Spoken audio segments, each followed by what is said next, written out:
America क्या कहता था? क्या हो तुम? आज हम कहते तू क्या है बे?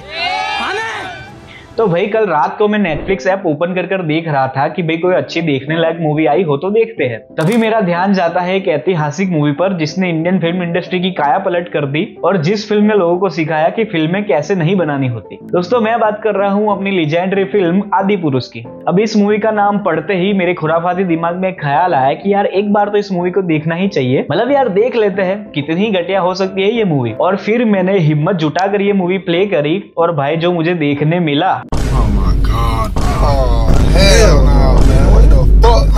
मतलब यार रामायण के नाम पर जो हगा है इन लोगों ने, और सिर्फ रामायण ही नहीं फिल्म के नाम पर भी जो हगा है इन लोगों ने, इसके लिए तो इनको एक अवार्ड तो मिलना ही चाहिए। लेकिन ये फिल्म देखते देखते मेरे मन में एक ही सवाल चल रहा था कि why Indian films have so bad VFX. नमस्कार मेरे भाई बंधु, सिनेमास्टिक के एक और नई वीडियो में आपका स्वागत है। मैं हूं कंटेंट पगलू एके निमेश परमार और आज की वीडियो में हम जानेंगे कि भाई इंडियन फिल्म्स में इतना वाहियात वीएफएक्स क्यों होता है। और वीडियो पूरी देखना क्योंकि एंड तक आते आते आपको ये क्वेश्चन का भी आंसर मिल जाएगा कि भाई व्हाट वेंट रॉन्ग विथ आदि पुरुष। तो भाई वीडियो स्टार्ट करने से पहले मैं अपने बारे में थोड़ी सी जानकारी दे देता हूं। तो मैंने जो है एनिमेशन एंड वीएफएक्स में ग्रेजुएशन करी है और इसीलिए इस फील्ड की मुझे काफी गहरी नॉलेज है और यही नॉलेज मैं आज आपके साथ भी बांटूंगा और हम साथ में मिलकर पता लगाएंगे कि भाई इंडियन फिल्म इंडस्ट्री के वीएफएक्स इतने खराब क्यों है। अब अगर आप मुझसे या वीएफएक्स इंडस्ट्री के किसी भी इंसान से कुछ साल पहले ये सेम सवाल पूछते तो उनके पास दो ही आंसर होते, ए बाबा बजट नहीं है, टाइम भी नहीं है, अरे बाबा वीएफएक्स आर्टिस्ट की भी तो कमी है। लेकिन आज 2025 का सिनारियो देखेंगे तो ये तीनों ही रीजन जो है एक तरह से वैलिड नहीं गिने जाएंगे, क्योंकि आज बहुत सारी फिल्मों का बजट 200, 300, 400 करोड़ तक होता है और एक फिल्म को बनाने के लिए आराम से 1-1.5 साल का समय भी दिया जाता है। और तो और अब इंडस्ट्री में 2 से 3 गुना अच्छे आर्टिस्ट भी है, लेकिन फिर भी अपने इंडियन फिल्म इंडस्ट्री के वीएफएक्स इतने पुअर क्यों होते हैं। तो भाई इस क्वेश्चन का आंसर जानने से पहले हमें ये जानना पड़ेगा कि भाई वीएफएक्स का इन्वेंशन क्यों हुआ था। इसमें सबसे पहला रीजन है to make some parts of the film making a little bit easy. जैसे कि किसी सीक्वेंस में हमें फायर दिखाना है तो उसका वीएफएक्स कर सकते हैं, एक्टर्स को अगर स्टंट करते हुए दिखाना है उसमें वीएफएक्स यूज कर सकते हैं, किसी की आंखों का कलर चेंज करना हो या तो पूरी की पूरी आंखें ही निकाल देनी हो या तो हाथ पैर वगैरह का इंसान दिखाना हो। अब ये सारी चीजों को अगर प्रैक्टिकली करने जाओगे तो वो टाइम कंज्यूमिंग भी होगा और बजट भी ज्यादा लग जाएगा और इसीलिए वीएफएक्स का इन्वेंशन हुआ था ताकि जो है फिल्म मेकर्स कम पैसों में ये सारी चीजें जो है पॉसिबल कर पाए। यहीं पर दूसरा रीजन है to bring non existent things into reality. Aliens ले लो, रोबोट्स ले लो, सुपर ह्यूमंस ले लो, सुपर हीरोज ले लो, अर्थ के बाहर की दुनिया ले लो और तो और डायनासोर्स को भी ऐड कर दो। ये सारी ही चीजें जो है नॉन एग्जिस्टेंट है, यानी कि हम जो है इसे प्रैक्टिकली बिल्कुल भी शूट नहीं कर सकते और इसीलिए इन चीजों में वीएफएक्स और सीजीआई बहुत ही ज्यादा हेल्पफुल रहती है। और इन्हीं सब चीजों के मदद से एक फिल्म मेकर जो है अपना आउट ऑफ द बॉक्स वाला जो आइडिया होता है इसे इजीली एग्जीक्यूट कर पाता है और अपनी क्रिएटिव दुनिया को जो है एक रियलिटी बना पाता है। लेकिन यही वीएफएक्स टेक्नोलॉजी को अगर ठीक से यूज ना करा जाए तो वो जो है फिल्म मेकर को हेल्प करने की बजाय उसकी फिल्म का कचरा कर देती है, जो कि हमने पास्ट की काफी सारी इंडियन फिल्म्स में देखा है। तो चलो अब समझते हैं कि एक अच्छी वीएफएक्स वाली फिल्म कैसे बनाते हैं। फिल्म मेकिंग में टोटल 3 स्टेजेस होते हैं, प्री प्रोडक्शन, प्रोडक्शन और पोस्ट प्रोडक्शन। इसमें से वीएफएक्स वाला जो पार्ट है वो थर्ड यानी कि पोस्ट प्रोडक्शन में आता है। अब जो प्रोडक्शन वाला पार्ट होता है उसमें मेनली शूटिंग का ही कामकाज होता है, लेकिन जो प्री प्रोडक्शन वाला पार्ट होता है वो जो है सबसे मेन पार्ट होता है। और आपने आज तक जो भी अच्छी वीएफएक्स वाली फिल्में देखी होगी या तो ओवरऑल अच्छी फिल्म देखी होगी, वीएफएक्स हो या ना हो, उसमें जो है ये प्री प्रोडक्शन वाले पार्ट में बहुत ही ज्यादा मेहनत करी जाती है। अब ये जो प्री प्रोडक्शन वाला पार्ट है उसमें क्या क्या चीजें ऐड होती है वो मैं आपको बता देता हूँ। तो इसमें फर्स्ट होता है राइटिंग वाला डिपार्टमेंट, यानी कि story writing, screen play writing और डायलॉग राइटिंग। अब दूसरा डिपार्टमेंट होता है जो स्क्रीन प्ले के ऊपर से स्टोरी बोर्ड बनाता है और स्टोरी बोर्ड जो है कुछ ऐसा दिखता है जिसमें जो है मूवी के अलग अलग सीक्वेंस जो है पहले से विजुअलाइज करे जाते हैं ड्रॉ करके, ताकि फिल्म मेकर को आइडिया आए कि वो जो सोच रहा है वो स्क्रीन पर कैसा दिखेगा। और ये जो स्टोरी बोर्डिंग है वो वीएफएक्स के पाइपलाइन में बहुत ही इंपॉर्टेंट रोल प्ले करती है, क्योंकि स्टोरी बोर्ड के मदद से ही फिल्म मेकर को भी ध्यान रहता है कि उसे क्या शूट करना है और वो जो है आगे जाकर कैसा दिखेगा। और वीएफएक्स आर्टिस्ट को भी हेल्प मिलती है कि भाई उनका जो फाइनल आउटपुट है वो कैसा दिखना चाहिए। इसके अलावा स्टोरी बोर्ड हेल्प करता है कि अगर आपको कोई आइडिया है उसके एग्जीक्यूशन में कुछ मजा नहीं आ रहा है तो आप जो है स्टोरी बोर्ड के समय ही उसे चेंज कर सकते हैं या तो कोई नया आइडिया ला सकते हैं। वरना सोचो आप शूट कर लो और फिर वीएफएक्स करते हुए आपको रियलाइज हो कि भाई ये जो है हमने जो सोचा था वैसा बिल्कुल भी नहीं लग रहा है, तो फिर कितना बड़ा नुकसान हो जाएगा, क्योंकि आपको फिर से रीशूट करने पड़ेंगे और तो और फिर से वीएफएक्स भी करना पड़ेगा। और यहीं पर अगर आप स्टोरी बोर्डिंग कर लो तो आपकी ऑलमोस्ट आधी फिल्म तो यहीं पर खत्म हो जाती है, क्योंकि आपको पता है कि आपको क्या शूट करना है और आपको कहां पर वीएफएक्स की जरूरत लगेगी। अब ये स्टोरी बोर्ड जो है मोस्टली 2D स्केचेस होते हैं। मार्वल जैसे स्टूडियोज तो ये स्टोरी बोर्ड के डिपार्टमेंट में एक और स्टेप आगे चले गए हैं। वो तो जो है फिल्म की शूटिंग स्टार्ट करने से पहले ही एक जो है 2D एनिमेशन वाली मूवी पहले तैयार कर लेते हैं, जिसमें जो है पूरी की पूरी मूवी का स्क्रीन प्ले और स्टोरी बोर्ड जो है वो पहले ही चेक कर लेते हैं कि भाई ये जो है वर्क कर रहा है या नहीं कर रहा है। उसके बाद ही जो है वो शूटिंग के लिए जाते हैं और उसके बाद जाकर उसके ऊपर वीएफएक्स होता है। और उन्हें ये करना भी पड़ता है क्योंकि उनकी फिल्म इतनी ज्यादा वीएफएक्स हैवी होती है कि वो जो है पोस्ट प्रोडक्शन में जाकर जो है ज्यादा चेंजेस नहीं कर सकते। इसीलिए जो है वो ज्यादा से ज्यादा जो है प्री प्रोडक्शन में ही चीजें कंफर्म कर लेते हैं ताकि पोस्ट प्रोडक्शन में जाकर कोई भी इश्यू ना आए, वरना उनका करोड़ों का नुकसान हो सकता है। और यही जो प्री प्रोडक्शन वाला पार्ट है यानी कि प्री प्लानिंग वाला पार्ट है, वो जो है most of the Indian film makers कभी फॉलो करते ही नहीं है। वो जो है कोई ना कोई आइडिया लेकर आ जाता है और उनको जाकर सीधा शूट कर देते हैं और फिर सोच लेते हैं कि भाई पोस्ट प्रोडक्शन यानी कि वीएफएक्स डिपार्टमेंट संभाल लेगा। मतलब मैंने कितनी सारी फिल्मों का ऑनलाइन जो है स्टोरी बोर्ड ढूंढने का ट्राई किया है, लेकिन मोस्ट ऑफ द फिल्मों का हमें कभी स्टोरी बोर्ड मिलता ही नहीं है, और जिनका मिलता है वो उतना बेसिक होता है कि जिससे कुछ भी समझ में ना आए। अब अगर आपकी प्री प्लानिंग ही कच्ची होगी तो सारा का सारा लोड जो है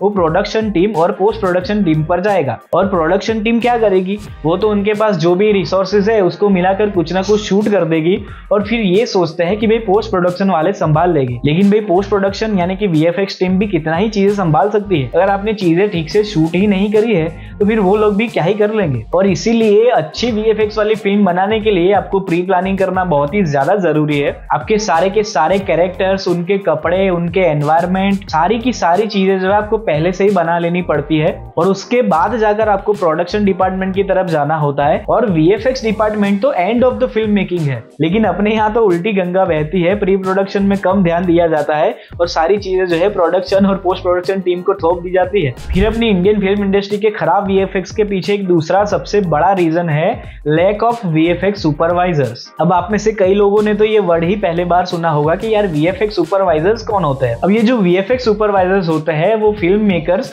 और जो वीएफएक्स स्टूडियोज होते हैं उनके बीच में एक ब्रिज की तरह काम करते हैं। और एक अच्छे वीएफएक्स सुपरवाइजर के बिना आप कभी भी अच्छे वीएफएक्स वाली फिल्म बना ही नहीं सकते, क्योंकि वीएफएक्स सुपरवाइजर वो बंदा होता है जिसे फिल्म मेकिंग और वीएफएक्स दोनों ही इंडस्ट्री की पूरी नॉलेज होती है। यानी कि एक वीएफएक्स सुपरवाइजर प्री प्रोडक्शन से लेकर पोस्ट प्रोडक्शन तक फिल्म मेकर के साथ रहता है और फिल्म मेकर को डिसीजन मेकिंग में हेल्प करता है कि भाई कौन सी चीजें जो है उन्हें प्रैक्टिकली शूट करनी चाहिए और कौन सी ऐसी चीजें हैं जिनके ऊपर वो सीजीआई पर रिलाई कर सकते हैं और पोस्ट प्रोडक्शन टीम के भरोसे रह सकते हैं। इसे एक एग्जांपल के साथ समझते हैं। तो मान लो कि ये जो है पूरा एक मूवी का सीक्वेंस चल रहा है और मुझे एक ऐसा सीन ऐड करना है जिसमें मेरे हाथ में जो एक सुपर पावर की तरह फायर आ जाती है। अब अगर मैं एक फिल्म मेकर हूँ जिसे वीएफएक्स का ज्यादा नॉलेज नहीं है, वो क्या करेगा, वो जो है इस सीन को ऐसे ही शूट कर देगा। मैं जो है ऐसे ही हाथ हिलाऊंगा और वो जो है पोस्ट प्रोडक्शन के पास क्लिप चली जाएगी। अब अगर मेरे पास कोई अच्छा वीएफएक्स सुपरवाइजर होता तो वो मुझे समझाता कि मुझे पहले क्लीन प्लेट शूट कर लेनी चाहिए, फिर मुझे ये वाला सीन शूट करना चाहिए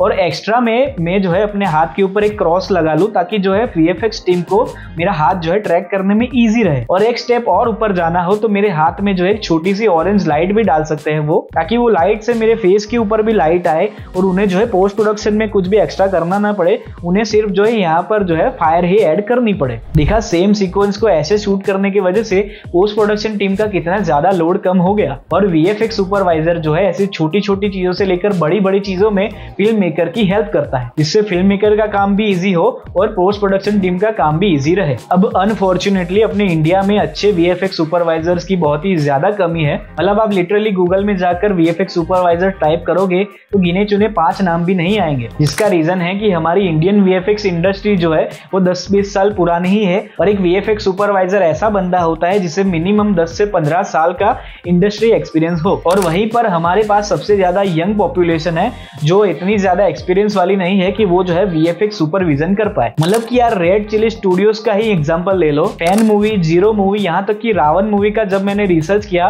तो मुझे पता चला कि इन मूवी में VFX भले रेड चिली स्टूडियोज ने किया है, लेकिन इसमें VFX सुपरविजन जो है वो किसी ना किसी फॉरेनर बंदे ने ही किया है। और इसी से हमें अंदाजा लग जाता है कि हमारे इंडियन VFX इंडस्ट्री में VFX सुपरवाइजर्स की कितनी ज्यादा कमी है। वहीं पर अगर हम हॉलीवुड का सीन देखें तो वहां पर पूरा उल्टा है।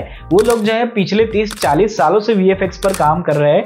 जैसे कि एवेंजर्स फिल्म पर जिस कंपनी ने काम किया है वेटा डिजिटल, इनके ये जो बंदे हैं VFX सुपरवाइजर, वो जो है 20-25 साल से इस इंडस्ट्री में काम कर रहे हैं और उन्होंने कितनी सारी अच्छी फिल्मों में काम किया हुआ है और ये एक्सपीरियंस उन्हें बहुत ही ज्यादा हेल्प करता है अच्छी VFX वाली फिल्म बनाने में। एक फेमस VFX सुपरवाइजर हमारे इंडिया में भी है, V श्रीनिवास मोहन। अब आप में से कई लोगों ने इनका नाम पहली बार सुना होगा, तो मैं आपको बता दूं कि ये वही बंदे हैं जिन्होंने रोबोट 1, रोबोट 2.0, बाहुबली 1, बाहुबली 2 और तो और RRR जैसी फिल्म में VFX सुपरविजन किया है। और ये भी जो है इंडस्ट्री में 10-15 साल से काम कर रहे हैं और इसी एक्सपीरियंस की वजह से उनकी सुपरविजन में बनी हुई फिल्मों का VFX इतनी ज्यादा अच्छी क्वालिटी का होता है। अब ऐसी बात नहीं है कि भाई इंडिया में सारी ही फिल्मों का VFX खराब होता है। रिसेंटली हमने काफी सारी फिल्मों का एग्जाम्पल देखा है जिसमें जो है VFX ऑलमोस्ट हॉलीवुड लेवल का था। SS राजामौली के पास जो है बहुत ही ज्यादा एक्सपीरियंस है अपनी फिल्मों में VFX यूज करने का और वो जो है अपनी फिल्मों की बहुत ही ज्यादा प्री प्लानिंग करते हैं। RRR का ही एग्जांपल ले लो, उसका ये जो one of the best sequence है ये टाइगर वाला,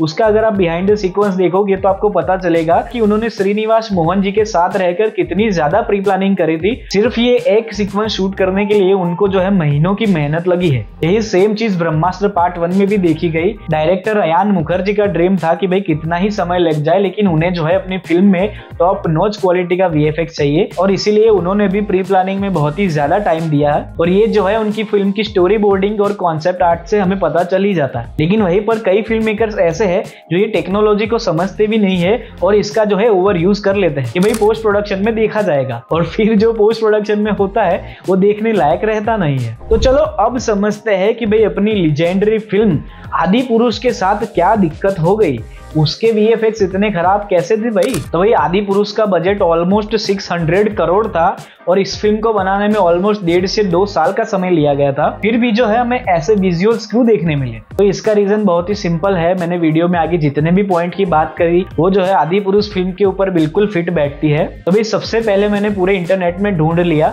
मुझे कहीं पे भी इस फिल्म का स्टोरी बोर्ड या कॉन्सेप्ट आर्ट जैसा कुछ भी मिला नहीं। कुछ 2-3 इक्का दुक्का इमेजेस मिली होगी, यानी कि इस फिल्म की जो स्टोरी बोर्डिंग पता नहीं हुई है या नहीं हुई मैं कंफर्म नहीं कर सकता, यानी कि प्री प्रोडक्शन में ध्यान बिल्कुल भी नहीं दिया गया है। और दूसरी चीज, इस फिल्म के ऊपर काम किया है NY VFX वाला कंपनी ने, जो कि अजय देवगन की VFX कंपनी है। और ये जो NY VFX वाला कंपनी है वो जो है 2-3 सालों से ही काम कर रही है और ये आदि पुरुष फिल्म का सुपरविजन जो है ये NY कंपनी के ही प्रसाद सुथार ने किया है। और ये प्रसाद सुथार के बारे में जब मैंने रिसर्च किया तो मुझे पता चला कि उन्होंने काफी सारी अच्छी फिल्मों में काम किया हुआ है, यानी कि बंदे के पास एक्सपीरियंस तो था। फिर भी जो है फिल्म के विजुअल्स इतने खराब क्यों थे, तो इसका जवाब छुपा हुआ है इसकी फिल्म मेकिंग में।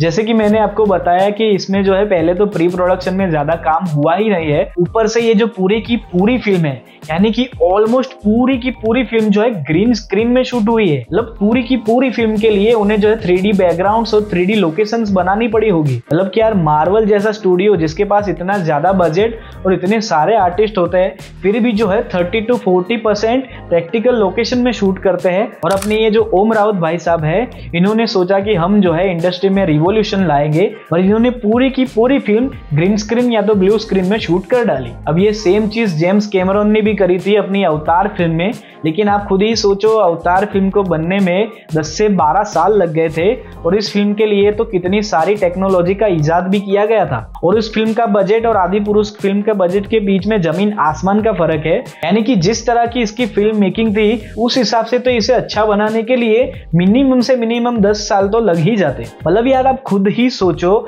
नॉर्मल जो फिल्म्स होती है जिसमें VFX बहुत ही ज्यादा होता है उसमें जो है मेनली 4000 से 4500 VFX शॉट्स होते हैं और वो भी जो है बहुत ही ज्यादा गिने जाते हैं, क्योंकि बाहुबली 2 जैसी मूवी में भी सिर्फ 2000 या 2500 VFX शॉट्स ही थे। लेकिन कई वेबसाइट्स पर तो ऐसा लिखा है कि भाई इस फिल्म में 8000 VFX शॉट्स थे। मतलब 8000, ब्रह्मास्त्र पार्ट 1 से डबल और बाहुबली से तो ट्रिपल VFX शॉट, ऊपर से कई सारी बिहाइंड द सीक्वेंस की हमें जो क्लिप्स दिखाई देती है उससे हमें पता चलता है कि इन लोगों ने तो शूटिंग भी ठीक से नहीं करी, मतलब कि आर्टिस्ट को अच्छी रॉ फाइल तक नहीं मिली होगी। और भाई हैट्स ऑफ जो भी स्टूडियो ने इसके ऊपर काम किया होगा और जिन भी आर्टिस्ट ने इस फिल्म के ऊपर काम किया होगा, क्योंकि यार पूरी की पूरी मूवी के लिए 3D असेट्स बनाना, बैकग्राउंड्स बनाना, लोकेशंस बनाना, मतलब कितना ज्यादा हेक्टिक काम है ये। ऊपर से इस फिल्म में तो वॉर सीक्वेंसेस भी होने वाले थे और इसीलिए इस फिल्म में अच्छे VFX होने का कोई चांस ही नहीं था, क्योंकि काम ही इतना ज्यादा करना था कि कोई भी VFX आर्टिस्ट जो है इसे पूरा ही नहीं कर पाता।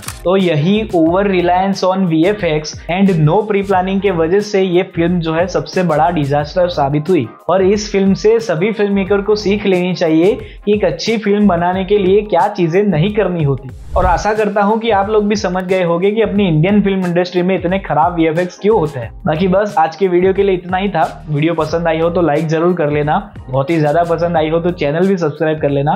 बाकी मैं मिलता हूँ आपको नेक्स्ट वीडियो में।